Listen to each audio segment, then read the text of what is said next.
Hello বন্ধুরা, আমি শিবানী। আজকে আপনাদের সঙ্গে এই যে ব্লাউজের হাতাটি আমি আজকে তৈরি করে দেখাবো। একটি হাতা আমি রেডি করে নিয়েছি, আর দ্বিতীয় হাতাটি আমি এখানে তৈরি করব। আপনারা পুরো ভিডিওটি দেখবেন, তাহলে খুব সহজে হাতার ডিজাইনটা বুঝতে পারবেন, নিজেরাও নিজেদের জন্য তৈরি করতে পারবেন। এখানে 4.5 ইঞ্চি চওড়া একটা পট্টি নিয়েছি, আর এই পট্টিটি নিয়েছি আমি 8.5 ইঞ্চি। আর এদিক থেকে লম্বায় আছে আমার 24 ইঞ্চি। এটা একটি ব্লাউজের কাপড়, ওই জন্য আমার এখানে একটু কম আছে কাপড়। আর এখানে আমি যে হাতাতে 11 ইঞ্চি লম্বা একটা হাতা কেটে নিয়েছি, আর এর যে এইখানের পট্টিটি আমি 3.5 ইঞ্চি রাখবো, আর ওপর থেকে 7.5 যাবে। ওই জন্য একটা পট্টি আমি 4.5, একটা 8.5 কেটে নিয়েছি। এবার আমি যে মেইন কাপড় যেটা, সেটার মিডিলে দাগ দেব।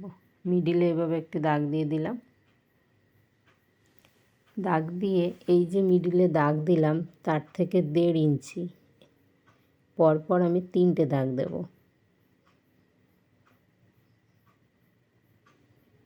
এদিক থেকে দিলাম, এবার উপরের দিক থেকেও দেব। দুদিক থেকেই আমি সেম একই মাপে দাগ দেব।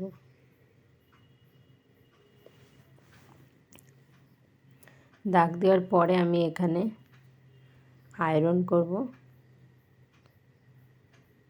কাপড়টি আয়রন করব। এখানে যে দাগ দিয়েছিলাম সেই দাগের সঙ্গে মিলিয়ে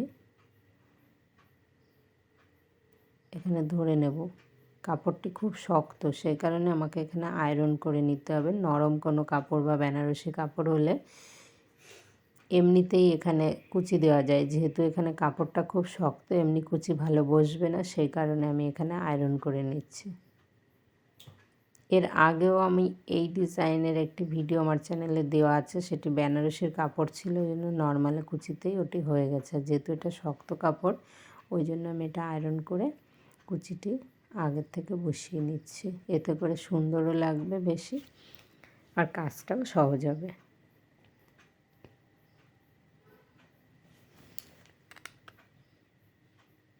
সবগুলো যে কটা দাগ দিয়েছি আমি দুদিক থেকে 3টে করে মোট 6টা দাগ দিয়েছি। 6টা দাগে আমি এইভাবে আয়রন করে নেব। আয়রন করার পরে দেখুন এরকম লাগবে। এইভাবে ধরবো এখানে, আর এদিক থেকে এইভাবে ধরবো। ধরেই 6টা কুচি একসঙ্গে সেলাই করে দেবো। আয়রন করে নেওয়ার জন্য কাজটা কতটা সহজ হয়ে গেল। এখানে 1/2 ইঞ্চির থেকে একটু বেশি ছিল, তাই আমি সমান করে নিলাম। নেওয়ার পরে এইভাবে ধরবো, ধরে এবার সেলাই করে দেবো। আর এই দিকের কাপড়টাকেও এইভাবে ধরবো, সবগুলো কুচি 6টা কুচি আমি একসঙ্গে সেলাই করে নিলাম। 6টা কুচি সেলাই করে নেওয়ার পরে দেখুন এইভাবেই পেতে গেল, যেহেতু আমি আগের থেকে আয়রন করে নিয়েছি। এবার এদিক থেকে 1/2 ইঞ্চি গ্যাপ রেখে এখানে সেলাইটি হয়ে যাবে। এইভাবে সেলাই করে দেবো। খুবই সহজ, দেখতে যতটা সুন্দর তৈরি করাও ততটা সহজ। এবার যে আমি 3.5 ইঞ্চিতে একটি দাগ দিয়েছিলাম, তার মিডিলে মিলিয়ে নেব। মিডিলে মিলিয়ে এখানে পিন দিয়ে আমি আটকে নিলাম।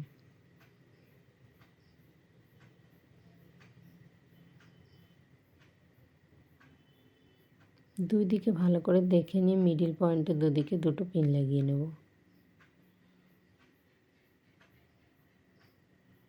এইভাবে লাগিয়ে নিলে খুব সহজে লাইলিনের উপরে আমি কাপড়টি জুড়ে নেব। এক্সট্রা আমার পেপার কাটিংয়ের কোনো প্রয়োজন নেই, আর পরে আবার লাইলিন জুড়তে হবে সেটাও লাগবে না।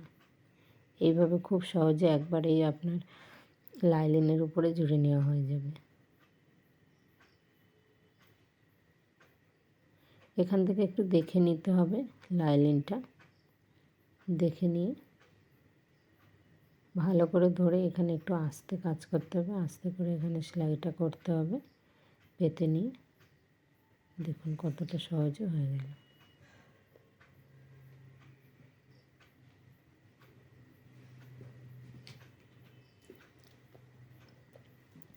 আরেকবার আয়রন করে এখানে বসিয়ে নিলাম, সাইডটাও আয়রন করে দিলাম। এবার যে পট্টিটা এখানে আমি 3.5 ইঞ্চি চওড়া যে পট্টিটা, এদিক থেকে ধরে পেছন দিক থেকে আগে সেলাই করে দেবো।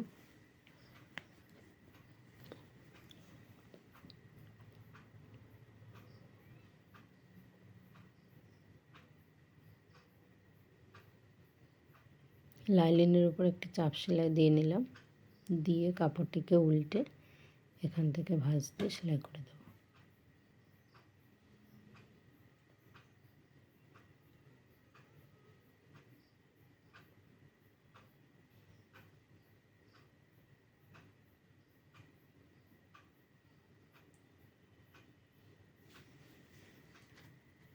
এবার সাইড থেকে যা এক্সট্রা কাপড় আছে সেগুলো কেটে নেব। কেটে নিয়ে এখানে আমার একটু কাপড় কম আছে, সেখানে জুড়ে নেব।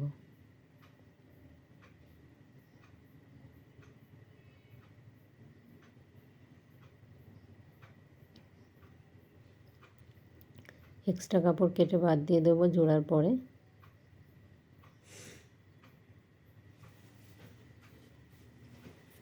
এবার এদিক থেকে এই পাটটিকেও আয়রন করে নিলাম। এখানে দেখুন 3.5 ইঞ্চি এলো। এবার এখানে আমি একটি কাপড় নিয়েছি, কাপড়টির লম্বা নিয়েছি 17 ইঞ্চি। মুখটি ধরে এভাবে সেলাই করে দেব।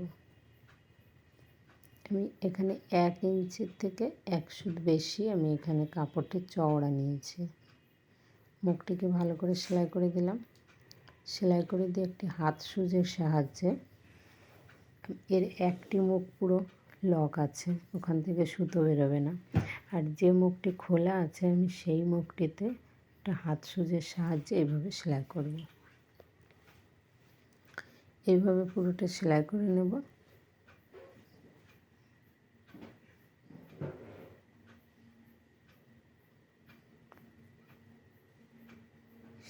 পুরোটা সেলাই করে নিয়েছি। এবার সুতোটা ধরে এখানে টানলেই পুরো একটা ফুলের শেপ চলে আসবে। এখানে ভালো করে টাইট করে সেলাই করে দিলাম। দেখুন কত সহজে একটা সুন্দর ফুল তৈরি হয়ে গেল।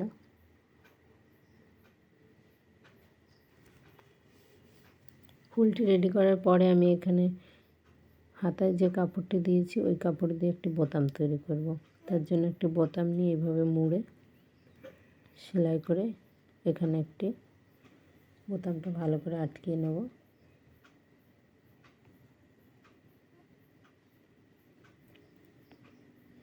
আটকিয়ে নিয়ে এক্সট্রা কাপড়টি কেটে ফুলের উপরে বসিয়ে দেব।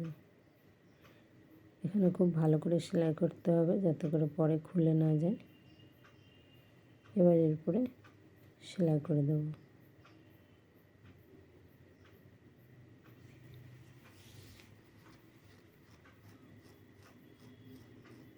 চারিদিকে ঘুরিয়ে বোতামটি সেলাই করে দিতে হবে।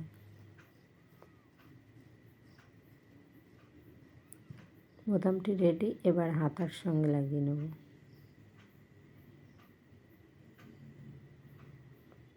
এখানে যেহেতু এটা হাত সুজের কাজ হবে, এটাকে খুব শক্ত করে এখানে তৈরি করতে হবে যাতে করে পরে কোনো উপায় খুলে না যায়। এখানেও আমি চারিদিকে ঘুরিয়ে সেলাই করে নেব।